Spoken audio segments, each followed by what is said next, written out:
So hi everyone and welcome to episode 3 of the Confidence Conversations podcast. And for this episode, I sat down with the brilliant Jemima from the Stress Free Life Academy. Now we've known each other for a little while, but hadn't really met. We'd kind of met in networking, but had never really had a conversation. So we met for coffee, had a brilliant conversation. I was like, you have to come on the podcast because I really want to understand a little bit more about what you do. And the chat was brilliant. Of course, all the chats I say are brilliant, but this was brilliant. So we covered everything in this conversation, from trauma to tapping to why sometimes maybe we feel like we're falling through the sky, literally and metaphorically, obviously. Jemima also shared a really powerful story about a client who overcame trauma from a horse riding accident. And I had a proper goosebump moment at the end when this lady realised that, well, she thought she'd been abandoned. And actually, through the process of Jemima helping her, she realised she hadn't been abandoned at all. You'll have to listen to the episode in full to hear that story as Jemima tells it. So lots of things we talked about: stress and how that chips away at confidence, why women often make themselves small in rooms that they could be owning, and how some practical techniques like EFT, which is emotional freedom technique, tapping, breathing, and even washing up mindfully can help us to reset when we're feeling a little bit stressed out. So here we go. Enjoy the conversation. Hi everyone and welcome to the next episode of the Confidence Conversations podcast. And today I'm excited to invite Jemima from the Stress Free Life Academy. I'm really excited about this conversation because you and I have probably known each other from networking for a good while, I would say. And it wasn't until 2 or 3 weeks ago that we actually sat down and had a coffee and a proper chat. And then of course the conversation went on, will you come on the podcast? Because I really want to talk about stress, burnout and how it impacts confidence. So here you are, welcome. Here I am. Timing's everything, isn't it? The universe. We put it Love out it. to the It's universe. great to be here. Thank you. Exactly. Yeah. Okay, so just before we go any further, just tell us a little bit about you. Yeah, thank you. Well, my name's Jemima and I'm a therapist and coach, and I work primarily with people resolving traumas from the past that are still impacting us in the present day. That's kind of the work that I do. I use really practical techniques. It's about helping people to have an effective change in the moment. So my kind of history, I had depression and anxiety for a long time, had a lot of counselling, which didn't change how I was responding. I was still having panic attacks. And then a friend of mine told me about EFT. And when I started using it, I could change how I felt. I could change my state. And it was suddenly like being given, I don't know, the cure for everything. That's where my journey to interrupt you. I'm really. Can you just explain what EFT stands for? Yes, thank you. Yeah, EFT stands for Emotional Freedom Technique. It's also known as tapping. So it's a little bit like acupuncture without the needles. It's a process of tapping on the head and hands in specific points to clear blockages in the energy system and to allow you to release and move feelings, sensations, memories, thoughts, anything that's unpleasant. You can move it out of your system. It's processing, basically. And it comes in many forms.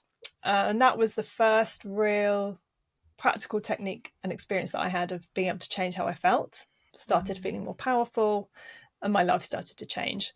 I've learned lots of different techniques along the way, but that's essentially what I'm always doing, is trying to help people feel better. Great.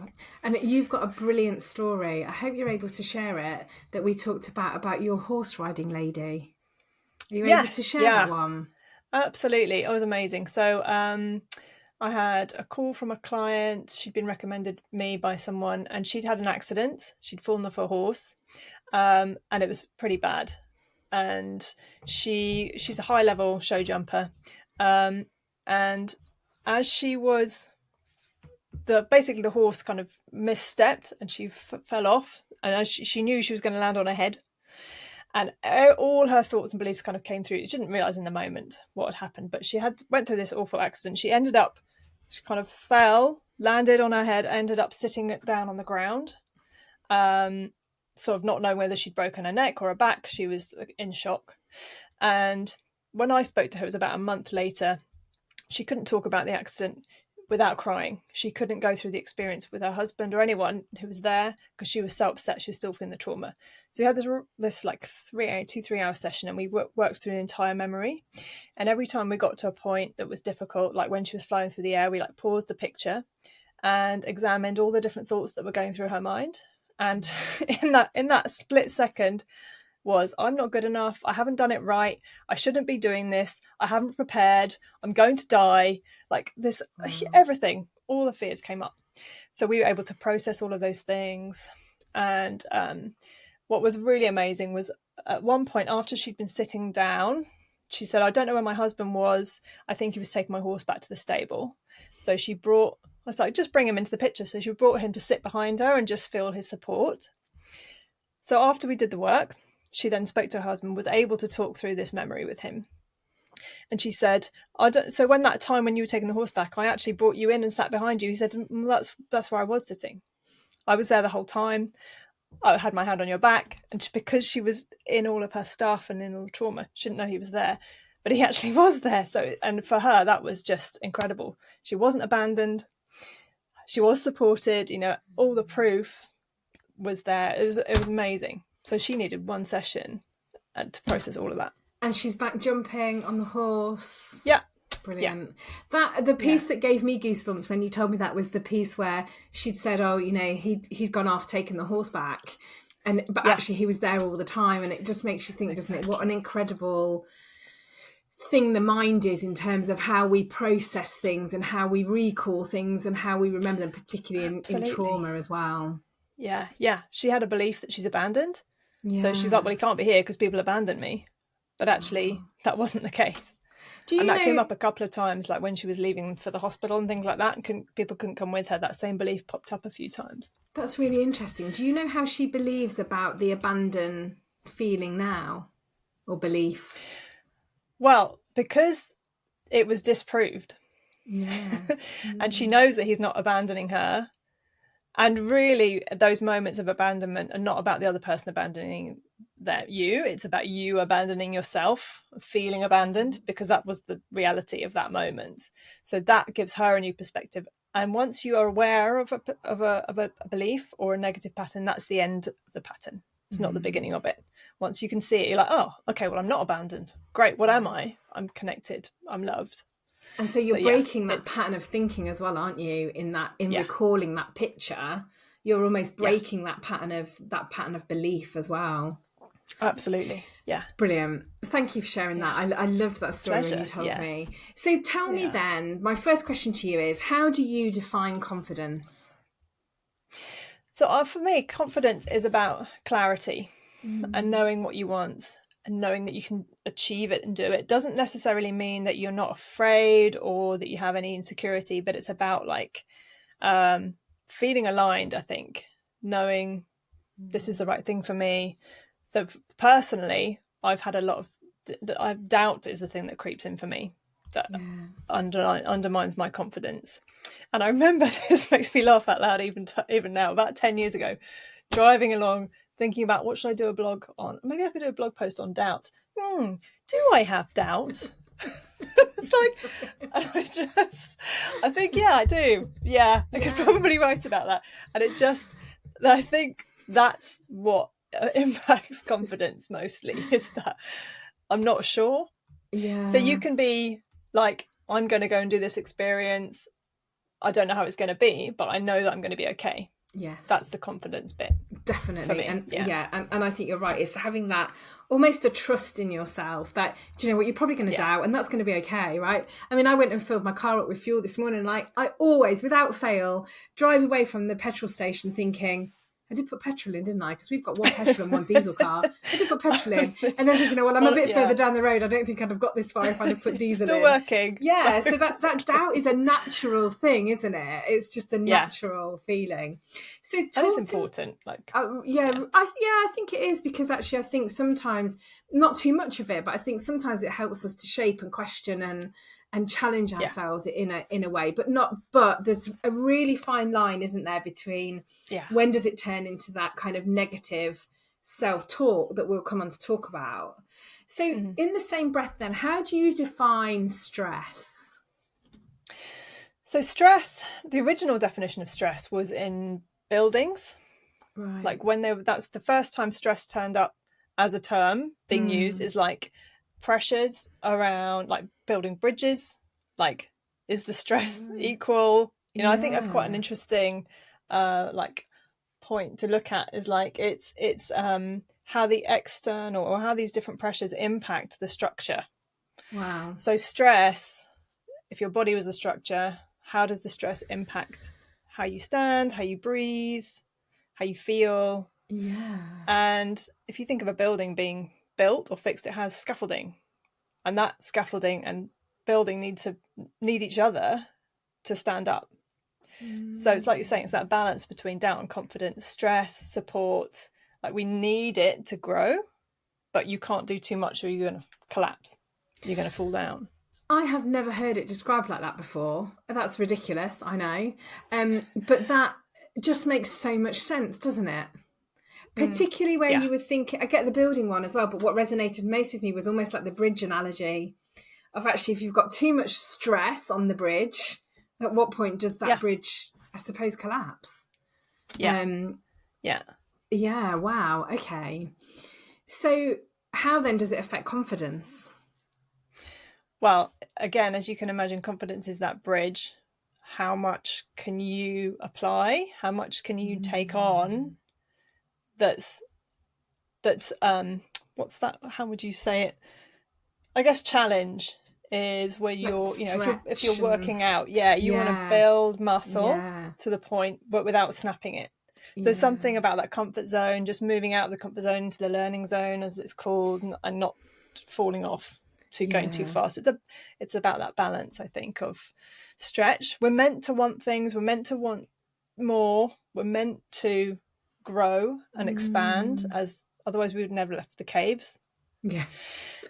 So where does the pressure come back? And for me, it's society, expectations, past experiences, beliefs, all of this internal stuff that's coming from our minds. Programming. That is the stress, because if you don't care what anyone thinks, or you believe you can take on tons, then you will. If you don't, then you won't. And actually, you've answered a question that came to mind for me, which was like, so where does the stress come from? Where does the pressure? And I suppose it's like load, isn't it? Like cognitive load. Like, if we think again back to the bridge analogy, you're putting too much traffic on it, too much weight on it, it's going to bend, isn't it? And I guess buildings, well, we know buildings and bridges, and they'll have a bit of flex in them, and they'll have it like you've described.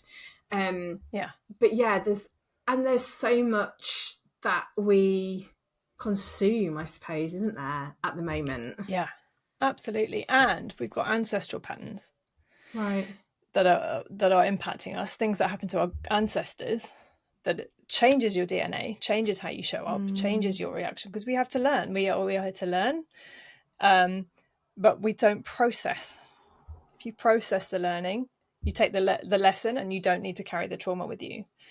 But we are stuck in this trauma. Most people are because it's our own stuff. So we've got our own childhood issues and thoughts and first day of school and all of that. But that's impacted by our parents and our caregivers and our teachers and our siblings.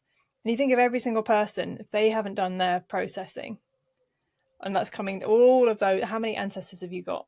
Grandparents, great grandparents, they doubles up each time. Go back how many millions of years? There's there's a lot of patterns basically that come out in ways of surviving, and we want to thrive, but actually we're still at the survival level. I think a lot of people are just like hanging on to the bridge, if you like. So I mean, that all feels a bit overwhelming when you put it like that, but it's like you are you've got all this stuff behind you. So how do you get the lesson of that without the pressure and the trauma and the baggage? Massive question. So how do you do that? That's it's about as big as what you've just described. Exactly. There is absolutely a way, and it's about coming to what's right for you, processing how you feel, and all the work that you do.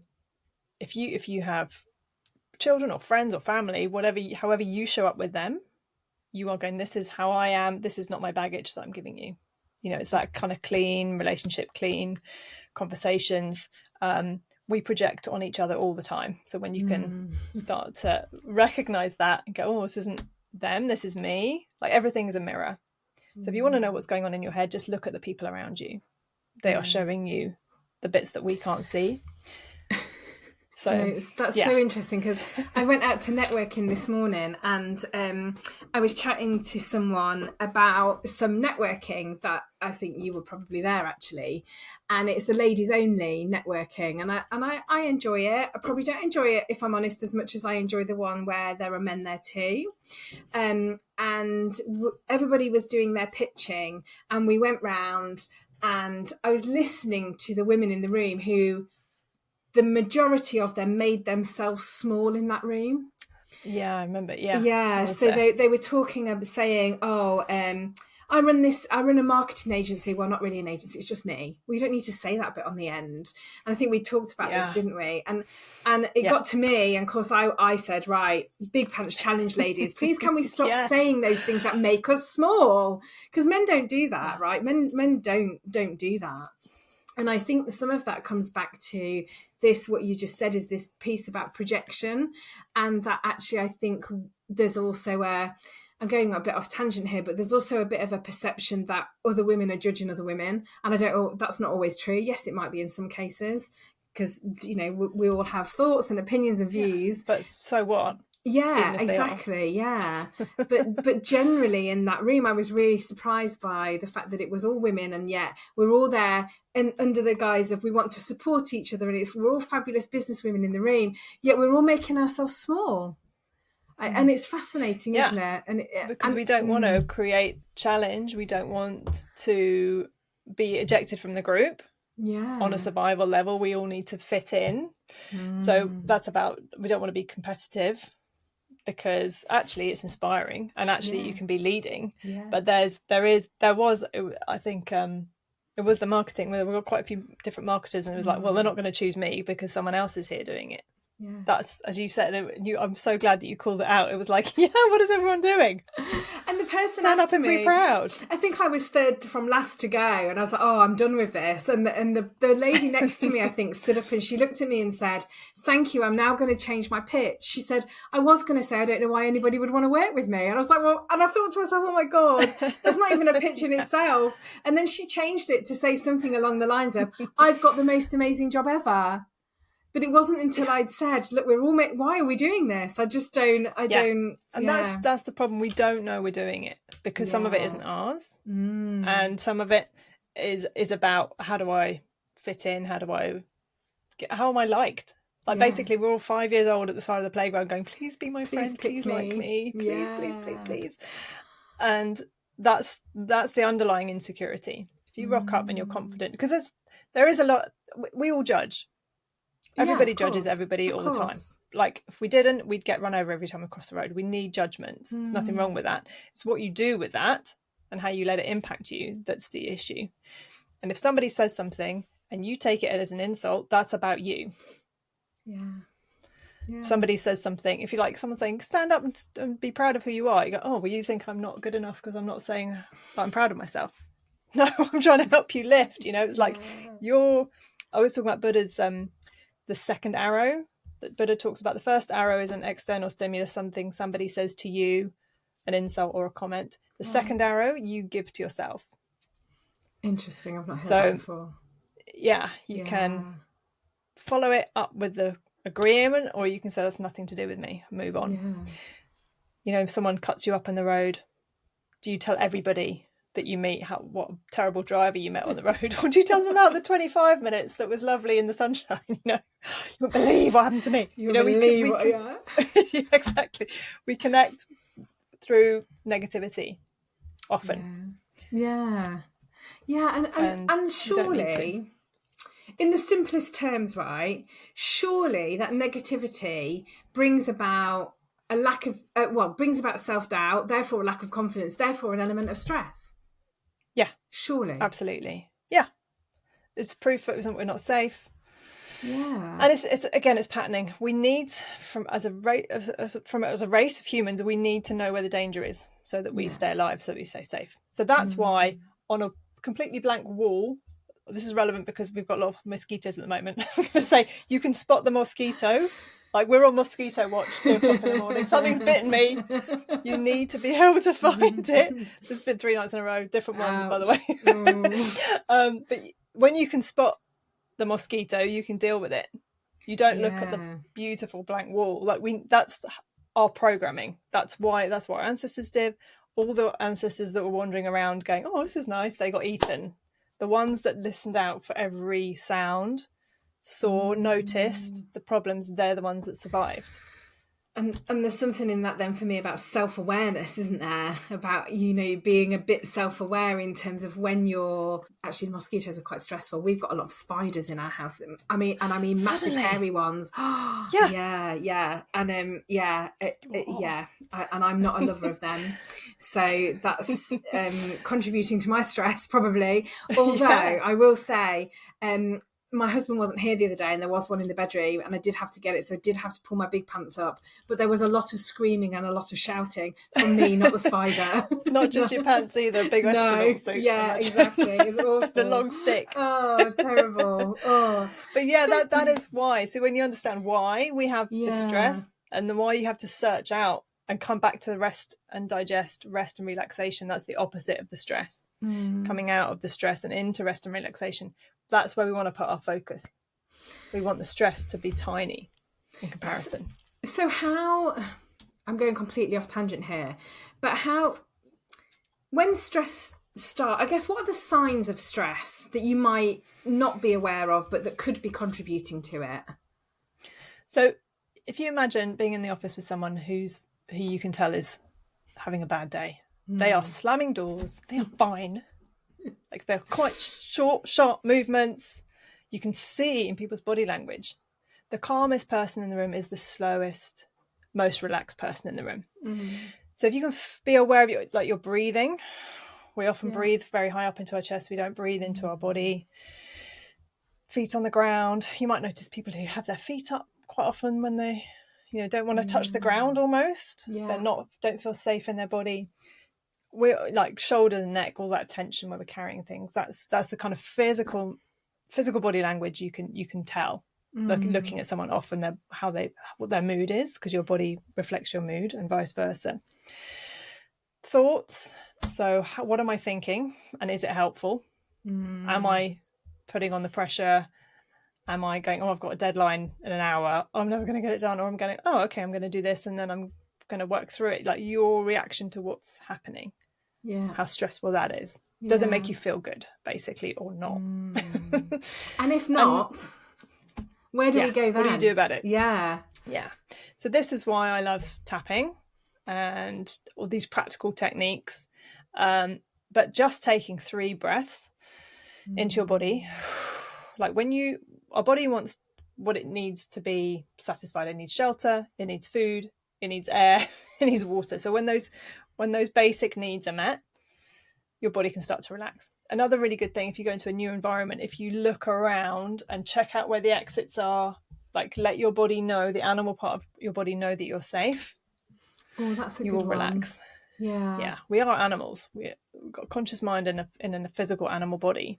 And is that about escaping, like a safe route out? That's what that's about. Absolutely. So if you felt trapped or And I read something recently where if you're fire gazing, basically, so your eyes are down and you're sitting relaxing, basically imagining staring at a campfire, that means you and your tribe are back home. You've had dinner. You got the kill. You've had a steak for tea. Everyone's in. That's the time to rest and relax. So that's a really, that's why meditation's good, like staring at a candle or just taking time, because it's like, and also just holding something heavy. I must be safe because this is what I'm doing. Yeah. Rather than if I keep moving and I'm boosting that stress. If I'm slowing down and telling my body that I'm safe, there's a really nice technique called havening, where you're just stroking from your shoulders down to your elbows, as if you're stroking a dog. Yeah. Your body goes, it creates a haven. It's safety. It's like, just letting you know. So those really easy practical steps. Tapping, as I say, is a really good one. Just tapping on the collarbone. just below the collarbone, there's a acupressure point. Okay. And this is one for anxiety. Right. So when you start to tap an anxiety, like a flying or something like that, because you could easily exactly. do that. I mean, some of this one, the havening one, might look a bit weird if you're in the middle of an office, but the breathing one, I think you can actually do. Yeah, as nice as that might be. But the breathing, definitely grounding yourself, getting your feet on the floor, controlling your breathing. You can do that quite easily, can't you? Really easy. Sipping water as well, swallowing. Taking a breath. And as you said, that tapping one, you can tap your fingers with your thumb under the desk if you're in a meeting or whatever, or having a difficult phone call. There are hundreds of ways to change your state and just start telling your body, I'm safe and I'm going to get this done. And I'm good enough and things are working out. Just noticing the language and shifting it up.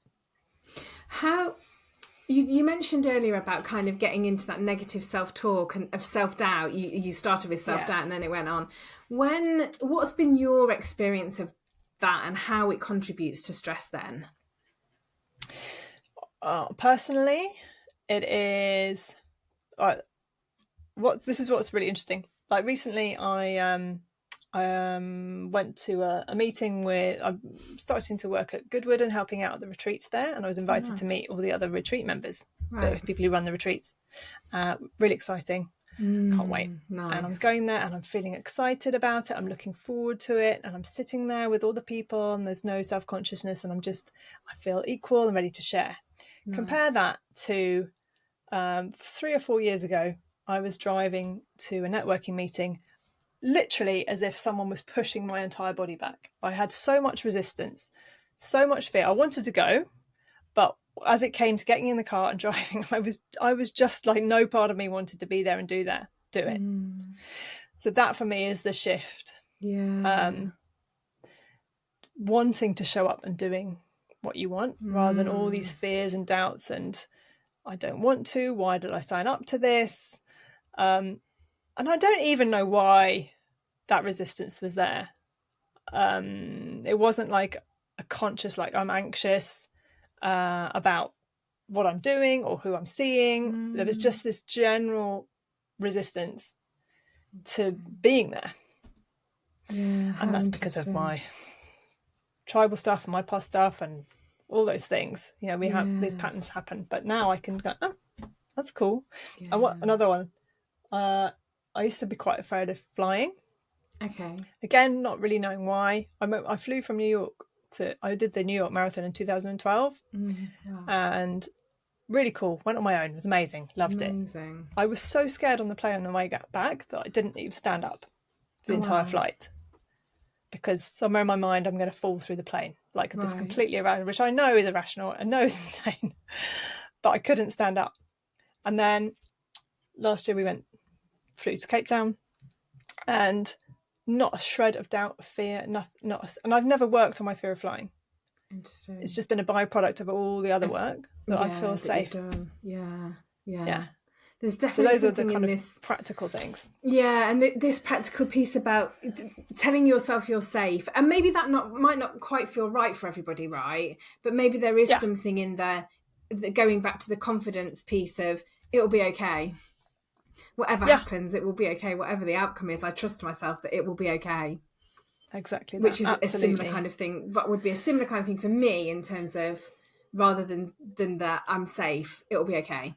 That feels, Absolutely. And I think also for me, it is living more today rather than living in the future, needing to plan, needing to know.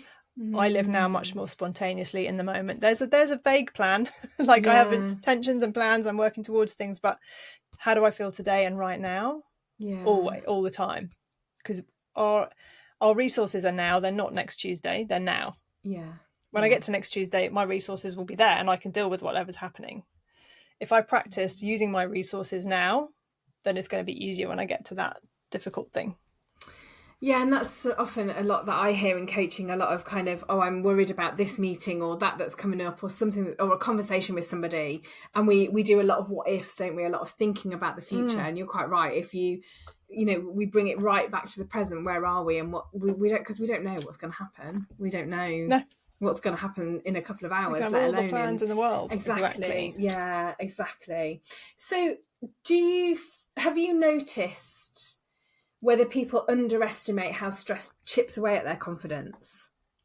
Yeah, people get used to living in stressful environments. We're extremely resilient, women particularly, extremely tolerant, extremely self-adapting. We will bend over backwards to make sure everyone else is okay. We just do. And maybe that was a survival technique to get through famine, to get through whatever humans had to go through. Women generally stayed at home, again, from a few 100,000 years ago perspective, stayed at home, talked, picked berries, talked, sat together, talked. We communicated, and men tend to go off to hunt, and they would communicate through nods and winks from afar across fields. We have these different. I don't quite know where I'm going with this, why I brought this up, but yeah, we need different things. Yeah. So women need to talk about what's going on, but they also need to process rather than staying in it. So we can stay talking about this pressure that I'm under and not do anything about it, because we get stuck in the talking. Yeah. And men can walk off and go, it's all right, I'll just go over there. So if there's some kind of balance between how do I process and change, because I can carry this stressful thing, but it can be lighter, I can do it in a different way. Yeah. So how do you be strong and upright, if I'm using that analogy, rather than bending yourself around it? How do you grow with it? How do you hold it differently? And in terms of relationships, like if you have a problem, it's like, rather than this problem being between you, it's like, how do we both look at this problem from a different angle, so that it's not in between us, it's in front of us. And that could be true of your own stress. How do I deal with this stress? It's not a burden, it's a step up. How do I step over it? How do I resolve it? And it's always about the emotion. How does it make you feel, really? Okay. So how do you reset your own mindset then after a really tough day or a confidence knockback? What do you do? I walk, I tap, I journal. Sometimes it's just sitting and breathing and going, that was exhausting. Sometimes in the moment you just switch off, that's good to do, like the old fire gazing. Sometimes I will sit down and work through it, but usually that's better a couple of days later when you've got the different perspective and go, okay, what was that about? Often it's a couple of, you have kind of blocks of time, 2 or 3 days that are kind of tricky, and then the next week you might look back and go, okay, what was all that about? What was my feeling in that? Because when you're too close to it, you can get it sometimes, but really you don't want to add to the pressure going, well, what's my deep learning about this moment? It's like, survival, get through is your deep learning for right now. When you're back at the cave and you can look back and process it, what was in that for me? That's really interesting. How could I have done that differently? Kind of stepping away, because I know sometimes in the moment stepping away, maybe going out for a walk can be really productive, can't it, as well? But you're right, sometimes it's after, when you're out of it and you've stopped stressing about it, stopped processing it, then it's afterwards that you can look back and take that learning. Okay. One of the most exciting things that my clients say to me is like, I don't really have anything to work on this week. I'm like, yes. We are getting to it. You feel good, you feel strong, you feel clear. We can really hit the deep, painful parts when you're feeling that good. Interesting. So, well, I was going to ask you about a bit about burnout and kind of at what point does stress become burnout? Well, let's look at that bridge. It's, how many vehicles do you put on that, or rocks? You can feel the strain, it's coming. What do? Do you get reinforcements? Do you take things off? You'll know it in your body. It's often as well, people will go, oh, hang on until my holiday, and then they're ill for the holiday, because as soon as they stop, their body goes, oh great, and like everything they've been holding out comes rushing in. And often it's like being thirsty. By the time you're thirsty, you're already dehydrated. Right, yeah, of course, yeah. You want to keep on top of it before you get there. But, you know, if you want to do self-care to the extent that we need it, probably it's a full-time job. Where do you fit your job in and look after everyone else? You know, you've got to hum and pray and meditate and journal and talk to this and do the like, how do you fit that into your everyday? You just take moments. End of the day, how was today? How do I feel in the morning? What do I want for this day? You know, you can put all of that stuff down at any time and just take a breath, go for a walk, go, I want to feel a little bit better tomorrow than I do today. It's not about 100%, it's 1% change. Yeah, and I think that's a really good practical step, isn't it? That actually you're quite right. So we've got, if we take our bridge analogy, on one side we've got the stress, right? And on the other side we've got, must do this for self-care, we must look after ourselves, we must do this, we must eat properly, we must drink enough, we must journal, we must, and all of that pressure. So you're right. How it's about looking at it and going, right, do you know what? I've got an hour now for a walk, or I've got 20 minutes to walk around the block. It doesn't have to be an hour, does it? It could just be, I've got 10 minutes now just to go and sit in the quiet and listen to my breathing. Really simple stuff, or, I think. I'm doing the washing up and I'm going to do it in a really mindful way. Yeah. I'm going to enjoy cooking dinner for everybody. Yeah. Rather than be stressed about it. Yeah. I'm going to, whatever I'm doing, I'm going to feel better about it. Yeah. Because then you don't have to find time. Yeah, exactly. Then the time will come. But absolutely. It's like, marginal gains, isn't exactly. it? Yeah. How do you enjoy what you're doing? Yeah. Because if you don't enjoy what you're doing, even if you change it, you're not going to enjoy the next thing you're doing. You've got to enjoy now. Yeah, so That's true. such a key thing. So true. I saw something the other day. The mirror can't reflect a smile until you smile at it first. Something like that. I was like, that's so true. Lovely. Yeah, so true. So just start smiling. Brilliant. So look, new for this series, I've called them quick fire confidence questions. I'm not sure how quick fire they're going to be, but let's see how quick fire they can be. And I'm going to do I'm doing all these with all the guests. So my first question is, when was the last time you felt confident? Kind of what were you doing? Who were you with? Where were you? So it's actually that memory I just described just last week going to the talk. Someone said to me, how are you going to be teaching your EFT? And I just described what I'm going to be doing. And everybody just went, oh, wow, that sounds amazing. That sounds great. They really got it. Because that's where I really feel comfortable, feel in my zone. I know exactly what I'm doing and I can't wait to share it. And that really came through. I didn't know that was going to happen. Yeah. But that was like that's what comes to mind when I think of that. Brilliant. So I love that. And that's a real shift on, isn't it? That's brilliant. Last week we'll take that. What's a non-negotiable for you about your confidence? It's really about acknowledging where I am and where I'm at, and not doing my best to not judge myself or worry about it, and try and be curious rather than judgmental about why am I feeling like this? Yeah, brilliant. And so one piece of advice you'd give our listeners to turn their self-doubt into confident action? Smile. I'm going to say smile. Yeah. Just choose something else. Have an intention of, I want to feel better. Yeah. Because once you've made the choice, it doesn't matter what the action is that you follow up with. Yes, brilliant. Brilliant. And one daily confident habit that you'd recommend? I would recommend tapping to really, even for 1 minute, because you're doing something, it's practical, it has an impact, you can't get it wrong. So it's a good place to start. That's what I would say. Brilliant. Thank you. Oh, great. I love those. Thank you, Jemima, for coming on. It's been an amazing conversation. Where can people find you if they want to know more? So Stress Free Life Academy is my website, stressfreelifeacademy.com. Also, I have the handle Jemima Blazdell. YouTube is Jemima EFT. They're all and different we'll pop variations in the show notes. of Jemima and Stress Free Life Academy. Brilliant. Yeah. But yeah. Great. That's Lovely. That. Yeah. Thank you. And I'll see you soon. Yeah. Thank you. Really enjoyed it. Thanks a lot. Thank you. Bye.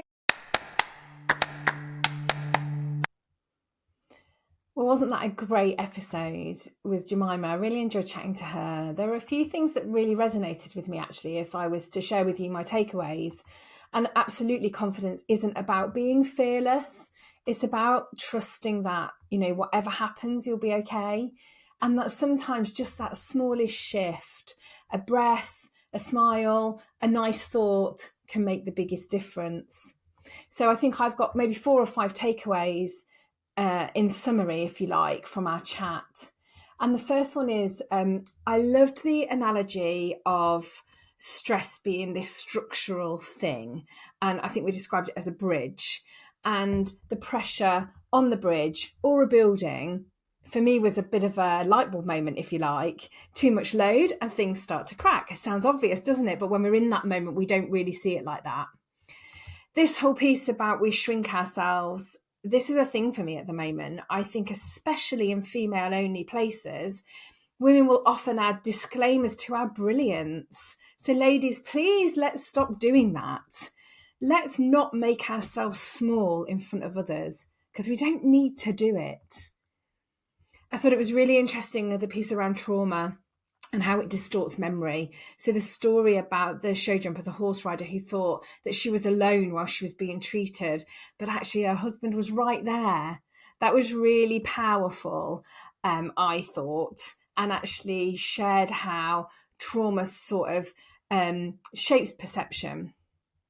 So practical tools do really matter then. Things for me like tapping, that was really interesting. I'd love to know if any of you have tried it and how it worked for you. Breathing and grounding. And these things aren't fluffy, they're real ways, aren't they, that you can tell your body, I'm safe, it's okay. Self-awareness goes without saying, right? Noticing your thoughts, your posture, your breath, your smile. These are all clues to how stressed you might really be. And then this whole idea of marginal gains would be my last one. I mean, I think we said in the session that in the British cycling team, Sir Dave Brailsford had this whole thing about marginal gains, and that actually in this situation, you don't need a full retreat to reset. A mindful moment while you're cooking or walking can be enough, just stepping back. So thanks for listening. If you enjoyed the podcast, give us a subscribe or drop me a message. I'd love to know what your thoughts were on the episode or any episodes that you'd listened to. And thanks to Jemima for being a fabulous guest. We'll see you next time on the Confidence Conversations podcast.